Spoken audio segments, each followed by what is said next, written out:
Hay una conversación que llevas semanas evitando. Sabes cuál es. La has pensado 1000 veces y la has aplazado otras tantas. Y mientras tanto, esa conversación que no tienes te está costando dinero. Bienvenidos a El Coste Oculto, el podcast de Sirnexa Consulting donde hablamos de lo que de verdad frena una empresa. No lo que se ve en el balance, sino lo que pasa entre las personas. Hoy tenemos de nuevo a Roger Bascones, en este segundo episodio.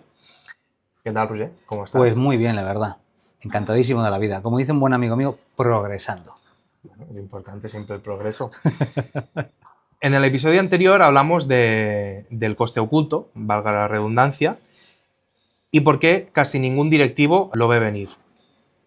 Hoy iremos un paso más allá, a esas conversaciones que uno sabe que debe tener, pero evita y procrastina por miedo, básicamente.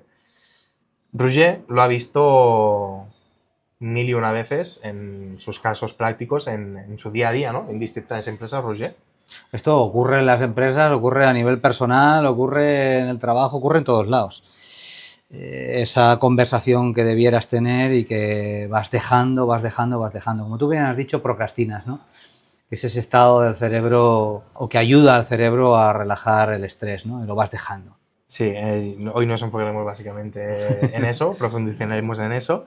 Así que bueno, me gustaría empezar directo preguntándote a un directivo, ¿qué le está costando ahora mismo esa conversación que no está teniendo? Pues le está costando ambiente, le está costando vínculo, le está costando rendimiento, le está costando productividad y le está costando dinero. ¿Y por qué, aún sabiendo perfectamente además que deben tener esa conversación, por qué pasan días e incluso semanas sin tenerla? Bueno, primeramente, como tú has dicho al principio, ¿no? Hay un efecto de miedo, no la voy a tener por miedo a perder, miedo a levantar cosas de la alfombra o sacar cosas debajo de la alfombra, etcétera, etcétera, ¿no? O sea, hay una serie de circunstancias que afectan, ¿no? Siempre a cada decisión va asociada a una emoción. Por tanto, decidir tener una conversación con esa persona puede estar relacionada con el miedo, evitar el conflicto, que no es una emoción, pero sí, ¿no? Puede ser que me enfade, puede ser, o sea, cualquier casuística que tenga que ver ahí con, uno, mi rol, dos, su rol y el impacto que tiene en el entorno. Claro. ¿Crees que quizás pudiera haber un perfil de personalidad que tienda más a evitar esas conversaciones? El perfil sumiso, directo y claro. Sí, ya veo, no has tenido duda en esa respuesta. Pero a nivel general es algo que le suele pasar a todos los directivos, independientemente del perfil de personalidad. Le suele pasar, no puedo decir a todos, porque sería una generalización que no es cierta, le pasa a mucha gente. Porque no quiero tener esa conversación porque esta persona resulta que tiene un problema familiar. Ahora, después del problema familiar, tiene un problema de mucho trabajo. Ahora tiene un problema de... es que tiene que ir a hacer visitas. Es que... excusas. Mientras tú vas postergando, la situación perdura. Claro. Y la cosa desgasta. Claro, a ese punto quería llegar, que ya que has mencionado la vida personal. ¿Tiene relación en cómo gestiona la persona su vida personal, a cómo afronta estas relaciones y estas conversaciones que aplaza constantemente a nivel profesional? Es decir, ¿lo personal afecta a lo profesional? Pues claro. O sea, hay una frase que me gusta muchísimo, que no es mía, es que tus piernas te llevan a todos lados. ¿Esto qué quiere decir? Es algo simbólico, ¿no?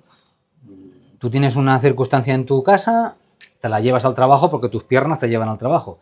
Tú tienes una circunstancia en el trabajo y tus piernas te llevan a casa.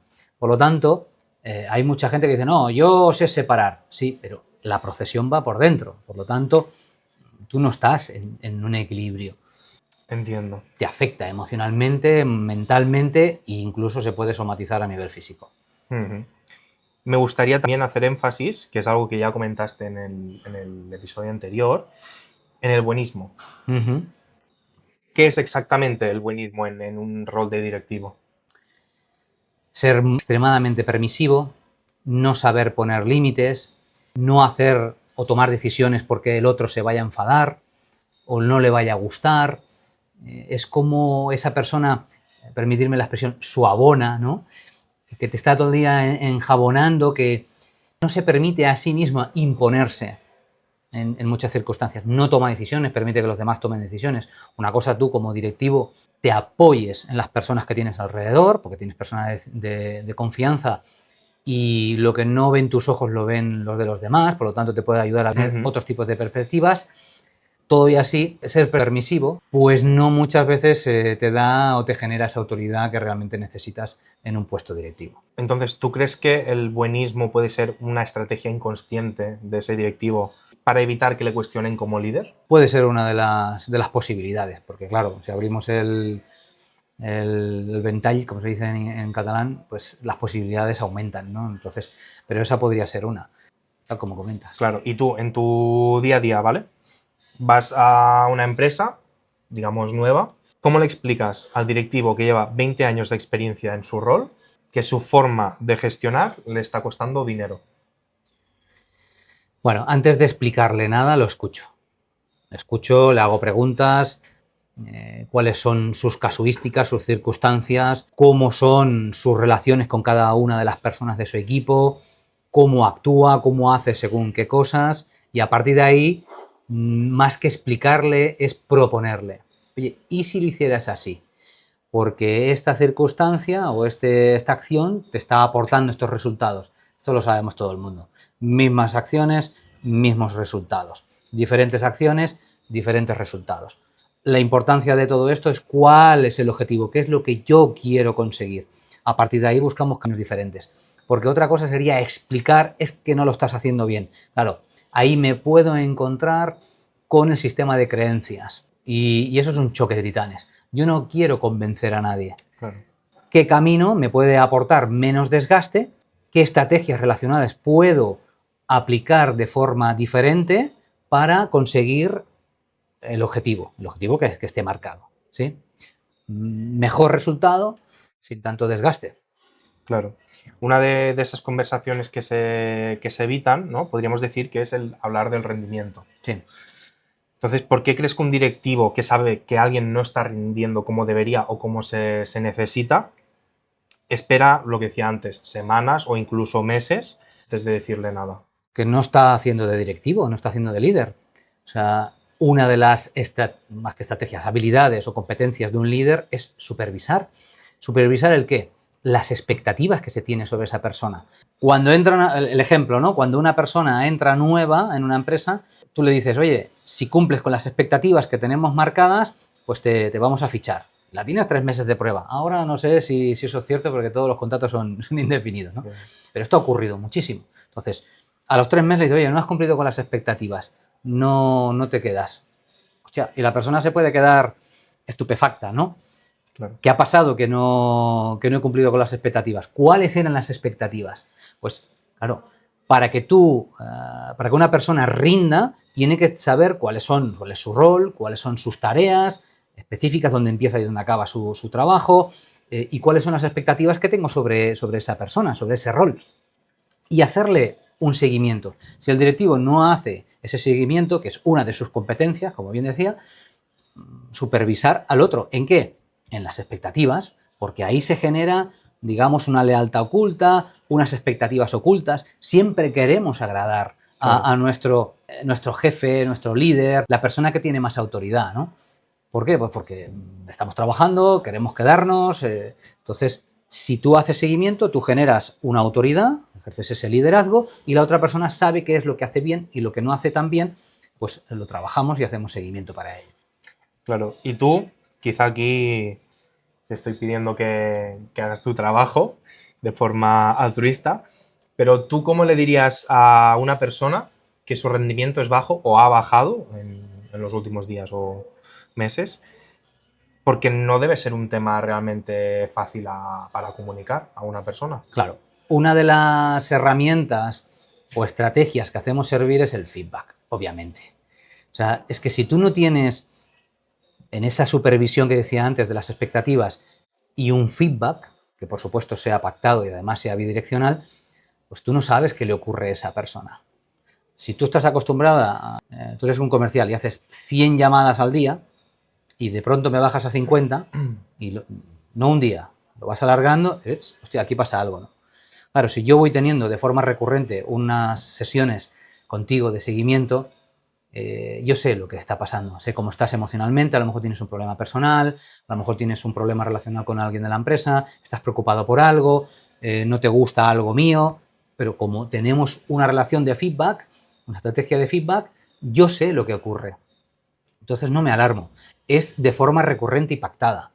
Y con ello creo un vínculo robusto con esa persona, una proximidad, porque ese feedback no va a ser con una mesa delante, aquí estoy yo, soy el directivo. No, va a ser de una forma, un rol mucho más próximo, más cercano, más de compañero, colega. Entonces, invitas a que la persona se abra y ¿qué pasa? Pues sabes, conoces qué le ocurre.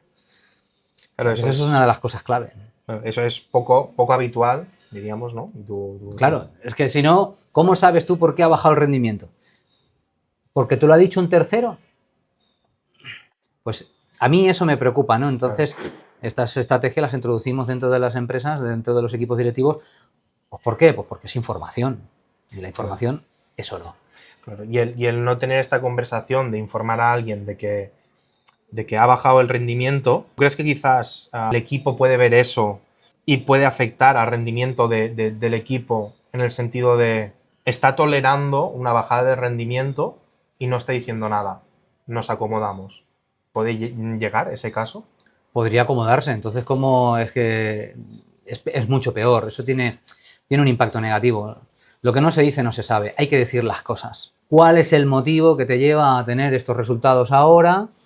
No le voy a plantear la pregunta así, pero me la planteo yo, pues ese sería el objetivo, ¿no?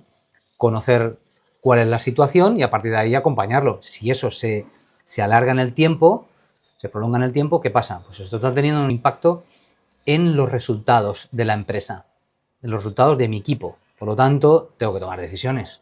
A lo mejor requiere de un apoyo, de una ayuda, pues a lo mejor llamo a un coach, me llamas a mí, necesitas pues algún acompañamiento, y aquí aprovecho para decir para la nueva ley de PRL para el año que viene, que sabemos con todo el tema mental va a tener que introducirse dentro de las empresas. O sea que esta figura cada vez es mucho más importante. ¿Y cómo lo paliamos? Pues precisamente así, ¿no? Potenciando los vínculos, la proximidad, y obtienes de forma estratégica pues una información y te puedes adelantar al impacto que pueda tener eso, ¿no? Claro. ¿Tú crees que hay una diferencia entre cómo comunica la bajada de rendimiento o cómo debe comunicar un mando intermedio y cómo la tiene que comunicar un directivo? Al final, primero, informar no es comunicar. o al revés, comunicar no es informar. Comunicarte es otra cosa. Entonces, la comunicación tiene que ser cercana. Eso te lo vas trabajando, como digo, con la gotita Malaya, a través de tus sesiones de seguimiento, potenciando tu vínculo con esa persona. Incluso puede haber un fuerapistas, que esos pues, team buildings, trabajos en equipo, cohesión. Y cuando tú comunicas eso, pues al final es más una conversación distendida, ¿no? Donde no hay presión, porque si no la otra persona no se va a abrir. Y yo lo que quiero es que se abra para que exprese aquello que le está ocurriendo. O sea, es más como una especie de sesión de coach, de confianza, donde hay sintonía con esa persona que te la has ido trabajando. Si tú tienes sintonía con esa persona, se va a abrir. Entonces yo le puedo brindar aquella pregunta, bueno, ¿y qué es lo que necesitas? Porque mi objetivo es que rinda, obviamente, ¿no? Que rinda, que produzca, que hayan resultados, y para todo ello, como decirte, acerco a esa persona, le procuro recursos que le puedan ayudar a nivel mental, emocional, lo que sea, para que todo eso fluya y funcione, ¿no? Claro, entonces el punto de todo es que quizás teniendo estas sesiones de feedback que tú dices recurrentes, ya incluso ni te planteas una bajada de rendimiento, ¿no? Porque es eso, tú estás al corriente y al día de cómo está esa persona a la cual diriges, entonces siempre puedes reencaminar, ¿no? Si hubiera algún conflicto, claro, todo en lo que concierne al aspecto laboral. Bueno, exacto, has dado en el clavo. Claro, yo me adelanto, tengo información. Entonces, si yo veo que está bajando rendimiento, tiene un área de mejora en la cual potenciar, pues yo se la digo con una estructura muy clara, muy precisa, en las sesiones de feedback. Te voy diciendo, pues oye, esto, tal, tienes que mejorarlo. Muy bien, no le digo tienes que mejorar esto. Oye, como digo, una estructura de feedback específica. A partir de ahí, le hago seguimiento de esto. Las expectativas, como decía antes, oye, esta expectativa no se está cumpliendo, qué es lo que está ocurriendo, cómo puedes mejorarla, qué vas a hacer tú porque es tu puesto de trabajo, o sea, le delego el cómo, que lo haga ella porque así se desarrolla. Y luego le pregunto, ¿qué es lo que necesitas? ¿Necesitas algún recurso? ¿Necesitas algo? ¿Qué puedo hacer por ti? Y a partir de ahí le voy acompañando en ese proceso. Ella se desarrolla, crece y yo me libero de tiempo, que es una de las, yo / directivo, nos liberamos de tiempo, que esa es otra de las grandes claves. Claro, ahora me gustaría meternos en un terreno un poco más pantanoso, Bien. ¿no? ¿Te gusta? ¿Eso te gusta? Me apasiona, me fascina. Sí, pues mira, me gustaría hablar sobre el conflicto entre personas. ¿Cuándo hay que meterse en medio de un conflicto cuando ves que hay un conflicto entre dos trabajadores? Cuando hay un conflicto entre dos trabajadores, irremediablemente impacta al resto. Esto lo vemos en equipos deportivos, en equipos empresariales, da igual dónde. Uno está mal y el otro lo sabe. Esto te ha pasado alguna vez, ¿no? Sí. Alguien conocido que no te ha dicho ni pío, ¿eh? No te ha abierto ni la boca, pero uy, ¿qué te pasa? ¿Estás bien? Sí. ¿Te pasa algo? Claro, porque lo percibes, tu inconsciente lo percibe. Pues imagínate el resto. Si entre dos dentro de un equipo hay un conflicto, el resto está en tensión. Si yo ya soy conocedor de que hay un conflicto entre dos personas, cuanto antes lo ataje, muchísimo mejor. ¿Qué es lo que tengo que hacer? Vaciarlos, dejar que disparen, toma una ametralladora con muchas balas y dispara.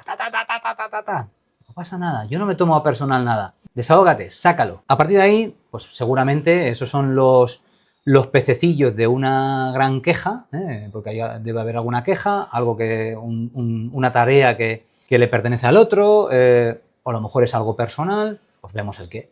Y a partir de ahí, pues mediamos. ¿Qué se necesita, qué no? Y tomamos decisiones. Puede ser de uno en uno, puede ser de dos en dos, pero los conflictos cuanto antes se atajen muchísimo mejor. Esconderlos debajo de la alfombra genera tensión dentro del equipo y eso tiene un impacto en el estado emocional del resto. / concentración, / actitud, igual a producción, lo que me has dicho. Claro, es lo que tú dices. Lo mejor es entrar en cuanto antes, entonces descartamos esa idea que puede pensar algún directivo de quizás es demasiado pronto para entrar, quizás es algo espontáneo, pero sí que es verdad que lo que se puede llegar a plantear es cuándo es demasiado tarde para entrar. ¿Cuándo es demasiado tarde? Hay síntomas. Las personas, pues ahora se cogen una baja por depresión, por estrés, por lo que sea, ¿no? Te van y te cogen una baja y ahí empieza una rotación o, bueno, una prolongación de esos días de baja, que eso es un desastre porque ahora tienes que cubrir a esa persona o cargas a la otra con la faena de esa persona. Esto no es fácil. Por lo tanto, cuanto antes lo hagas, muchísimo mejor. Y si ya vienes trabajando todo el proceso de antes, pues te va a ser mucho más fácil. ¿Por qué? Porque hay conexión, porque hay confianza, hay empatía, le permites esa expresión. Yo no me tomo nada personal, puede decir lo que quiera. Es un lugar de seguridad para que pueda expresarse, porque si no, no se vacía, no llegamos a realmente a lo profundo, a lo que realmente le importa. Y cuando alguien se queja, es porque le importa. ¿Ok? Entonces, si le importa, algo está viendo que no estoy viendo yo. Y esto me he encontrado en varias ocasiones. Precisamente digo lo de la baja porque esto pasa. Y tengo un caso muy reciente, ¿no? Después de hacer una mediación, pero la empresa, o sea, esta persona se está frustrando por circunstancias, ya no solo relacionales, porque empieza a afectar unos temas de organización y empieza a afectar a la persona. Esta persona tiene un perfil perfeccionista, le gusta el orden, entonces entra en desorden, tiene caos mental. Hay que comprender a la persona en su 360. Esto tiene un impacto en su estado de ánimo, en su comunicación y empieza a estar enfadado y a lanzar tiritos con los demás. Los demás, claro, lo perciben y hay fricción.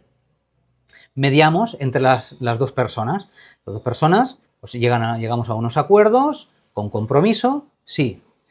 Pero la empresa, el responsable de esa falta o de ese caos, esto es un área de producción, no se arreglan porque viene de otros departamentos. Esta persona sigue estando frustrada, es la palabra. Al final, vuelve otra vez la fricción. Que si tú cantas, que si yo digo, que si me has dicho, o sea, entonces al final una baja. Ahí ya tenemos un problema grave. ¿Se podía haber hecho antes? Claro, Pero ¿qué pasa? Que el sistema no escucha. Claro, me gusta que saques el tema de las bajas, porque hablando de dinero, en términos económicos, ¿qué o cuánto le puede costar a una empresa un conflicto enquistado entre dos trabajadores? Bien, va a bajar su rendimiento. Esto, medirlo, habría que medirlo, pues depende de cada departamento, ¿no? Medir eso, pero si una persona ya está pensando en que si me dice o pasa o tal, cojo la baja, Claro. ya no está concentrado como lo estaba antes.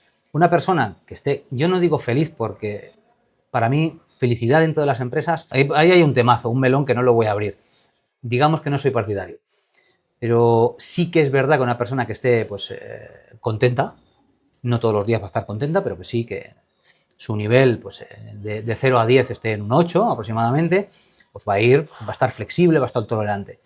Pero si no lo está, porque empieza a tener un conflicto, eso se empieza a enquistar, genera una tensión. Del 8 te baja al 6. Empezamos a rozar el aprobado. Cuando una persona está en el 5, ya está prácticamente a la mitad de su rendimiento. ¿Cuánto es su rendimiento? ¿El 10? ¿El 100%? Si está en un 50, esa persona está, ¿cuánto cuesta su sueldo? ¿Y la producción que está generando? Porque claro, si nos vamos a, yo qué sé, a qué tipos de producciones, que cada pieza, yo qué sé, este caso es un soldador y montador. ¿Cuánto cuesta eso? Ya no es los 2.500, 3.000 euros que pueda estar costando ese trabajador. Es que además, ¿y la producción qué hace? ¿En la facturación cuánto genera? Pues fíjate, ahí te puedes hacer una... Y ahora te coge una baja de 2 meses. Eso sí es una rueda que empieza... Si la bola de nieve que empieza a comerse a sí misma. Claro. ¿Cómo arreglas eso? Ya se tenía que haber arreglado antes. Esta persona cuando vuelva de la baja, si no tiene esos movimientos, habrá que volver a mediar entre esas dos personas y habrá que solucionar sí o sí los aspectos que te decía de caos, ¿no? Que generan caos a nivel de organización. Y si no, pues esta persona habrá que cambiarla de lugar. Claro, no, totalmente. O sea, o buscar otras alternativas. Al fin y al cabo, si empiezas a hacer números y empiezas a mirar, acaba apareciendo el coste oculto, ¿no? Es muy buena lo del coste oculto porque eso no sale en el balance. Claro. Pero cuando te empiezas a medirlo, dices... Se me está yendo un buen pico. Te echa las manos a la cabeza. Sí. Pero, claro, cuando el conflicto es entre dos trabajadores, bien, o sea, no bien, pero se gestiona. Pero cuando el conflicto es entre tú mismo, el directivo, y un trabajador, ¿cómo se gestiona? Porque claro, no es lo mismo, entiendo. Bueno, primero hay que ver cuáles son los aspectos o las circunstancias que han llevado a ello, ¿no? Ya os hablé del síndrome SAPO en el capítulo anterior o de la recuperación de un directivo.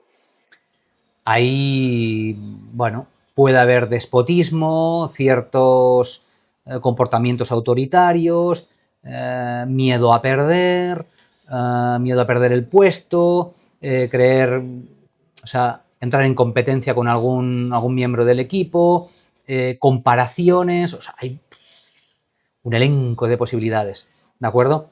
Entonces, ese es complejo, porque recuperar es transformar a esa persona que ejerce un liderazgo hacia un liderazgo más basado en la confianza o el liderazgo consciente, es un proceso. Y luego que ese impacto, cuando empiece a tener acciones diferentes a las que ya tenía con esa misma persona, miembro de su equipo, el otro va a haber un diferencial. Cabe también la posibilidad de hacer una mediación o trabajarlos por separado.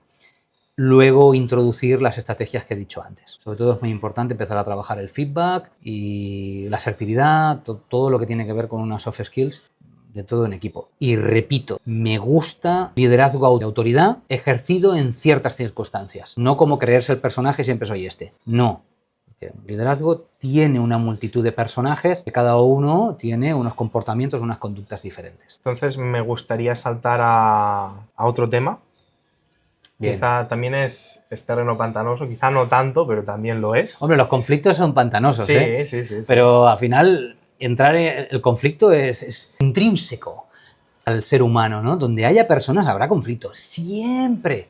Porque como dije también, un trabajador puede ser una máquina, pero tenemos personas trabajando. Entonces, ¿qué pasa? Que va a haber conflicto. Es tener herramientas y sobre todo el líder tiene que ejercer ese liderazgo consciente para hacer del conflicto algo creativo, porque del conflicto saldrá información y de esa información podremos tomar decisiones. Y si yo en lugar de tener 2 ojos tengo 100 ojos, estoy viendo mi empresa desde todos lados, ¿no? Y eso me da información y puedo acortar decisiones que tengan un impacto obviamente en los resultados. Claro. Como te comentaba, quería hablar de la salida de talento. Cuando se pierde el talento. ¿Por qué la mayoría de directivos se sorprende cuando hay salida de talento? ¿Es algo que se debería ver venir? Por supuesto, no tengo ninguna duda. No tengo ninguna duda. Hay señales.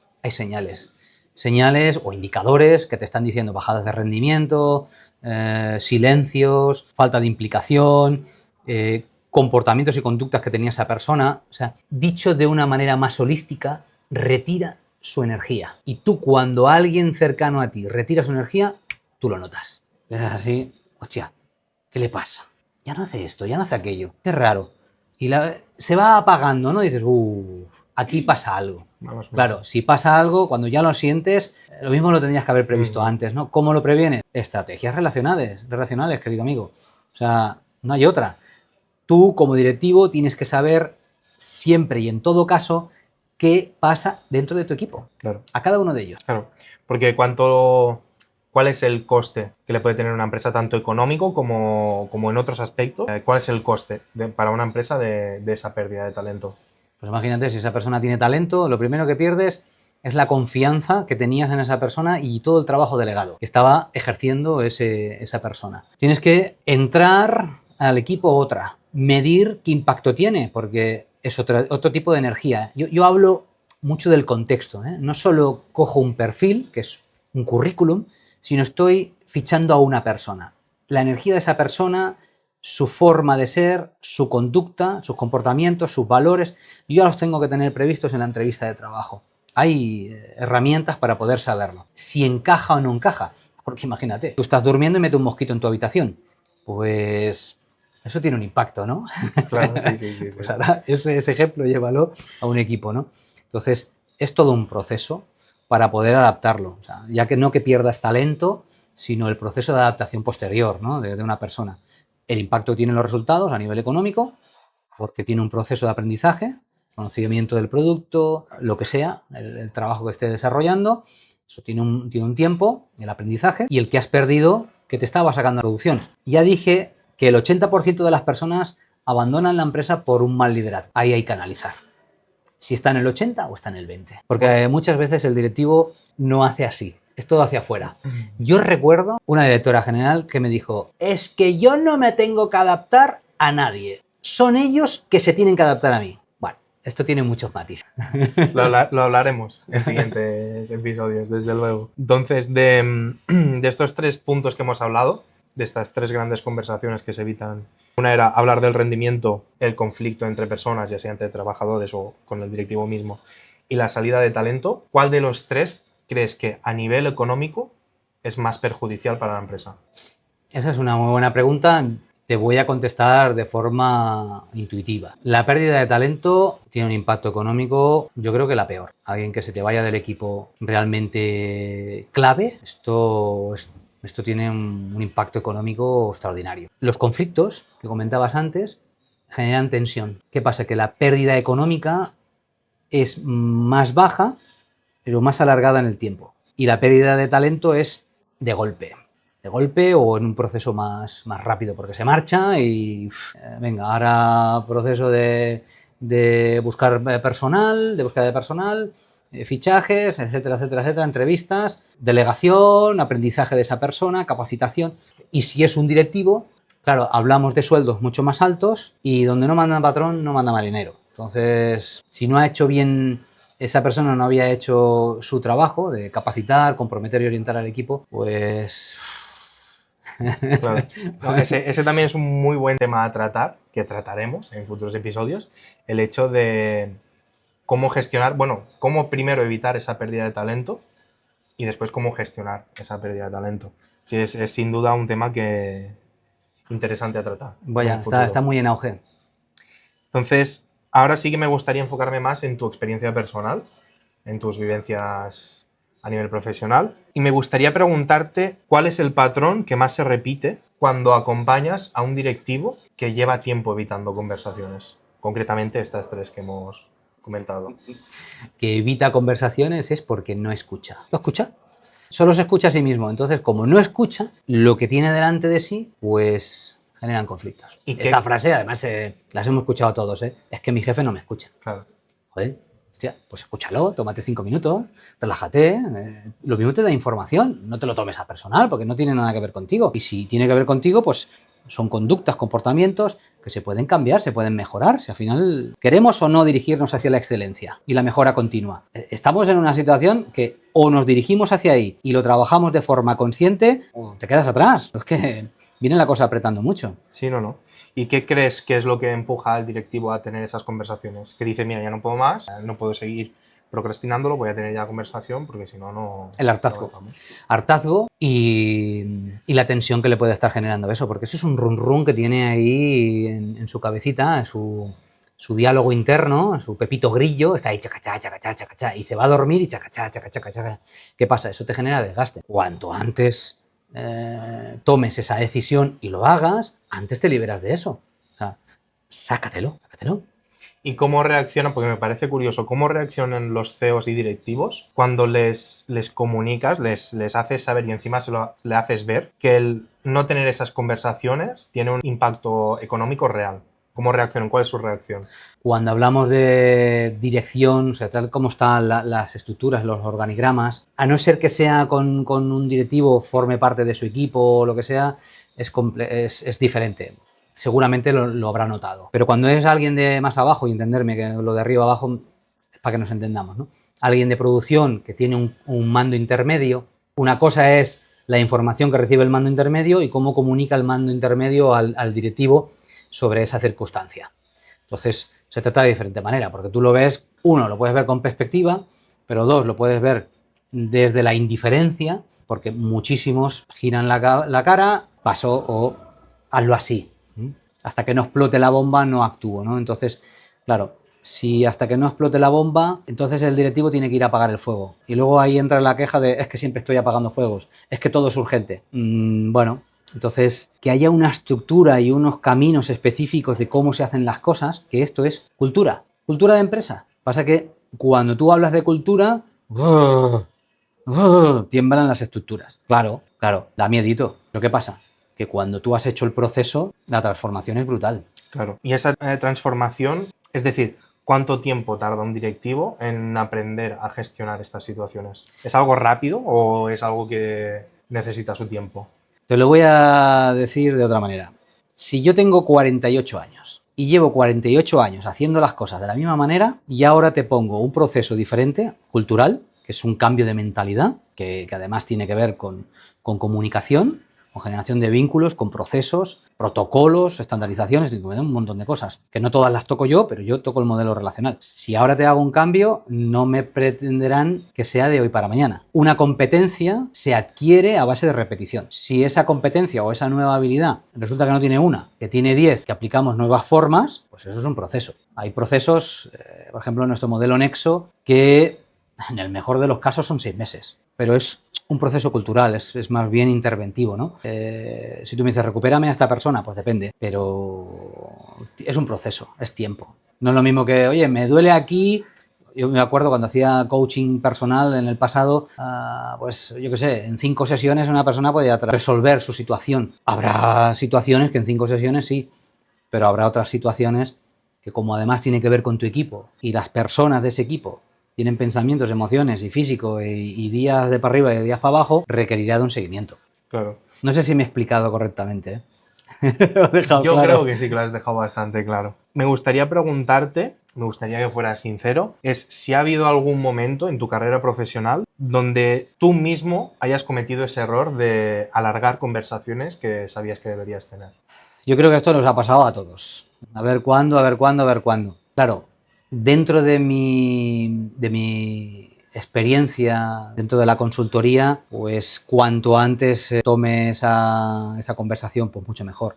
sí que me ha pasado en el pasado, claro, sobre todo con conflictos, tensiones. Sí, claro, me refería a eso en tu pasado. Pero hay que, claro, eso me ha pasado muchísimas veces. Te das cuenta de que tienes ahí una habitación al conflicto y al final pues dices, bueno, aunque me tiemblen las piernas, esto lo digo mucho, digo, las primeras veces lo mismo te tiemblan las piernas, pero no pasa nada, tú respira. Pues esto, respiro, me tiemblan las piernas, lo hago y voy practicando. Cuando surge otra vez, venga. Y el problema lo pillo, el toro lo pillo por los cuernos. Y una de estas muchísimas veces que comentas que has pecado de alargar conversaciones, ¿qué es lo que te dio el empujón a decir, la voy a tener? Es un clic interno, es una necesidad. Tienes una necesidad, te genera una tensión, un run run interno y te va generando un desgaste. Por lo tanto, es que al final o lo hago o me retiro. Claro, entonces, ¿en qué punto se da cuenta como un directivo de que el problema es él evitando esa conversación y no...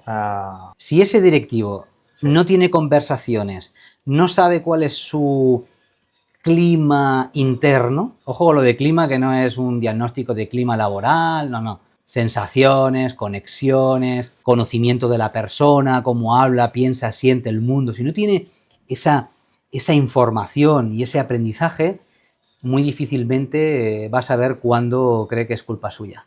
Lo normal, y digo normal porque no es todo el mundo, es echar balones fuera. Es más fácil echar a una persona que hacerme yo autocrítica, porque yo me genero una comodidad, un hermetismo, una capsulitis, un silo, me protejo. Entonces, para terminar, ¿qué le dirías al Roger de hace 10 años sobre cómo gestionar estas situaciones? El Roger estaba un poco cagado. Bueno, cuando emprendes y tal, pues es lo que digo, te tiemblan las piernas. El mundo industrial, es que es diferente. Hay pesos pesados, hay grandes dinosaurios, hay gente muy válida. Cuando digo dinosaurios no es una crítica o algo despectivo, o sea, me refiero como la magnitud. a la magnitud, ¿no? O sea, son los pesos pesados para mí. No he trabajado en otros, como el ámbito financiero y tal, no lo he tocado. Yo más bien es industrial, ¿no? Entonces dirigirme a estas empresas cuando empiezas, pues claro, te tiemblan las piernas. Ahora ya, pues bueno, antes pensaba que los directivos eran como, daban yuyu, ¿no? Ahora pues son personas como yo y además yo pues tengo herramientas. Por lo tanto, pues eso me pone en una posición de mucha más responsabilidad. Muy bien, Roger, pues hemos visto en este episodio el tipo de conversaciones que se evitan y en el siguiente y los siguientes iremos más allá. Iremos a cómo tener esas conversaciones, que ya más o menos nos las has comentado, y qué es lo que exactamente hace una conversación difícil, entre otros muchos puntos que vamos a tocar, sin duda alguna. Me encanta. Entonces, ha sido un placer, como siempre, tenerte aquí y nada, eso es todo. Continuamos para bingo. Muchas gracias. A ti.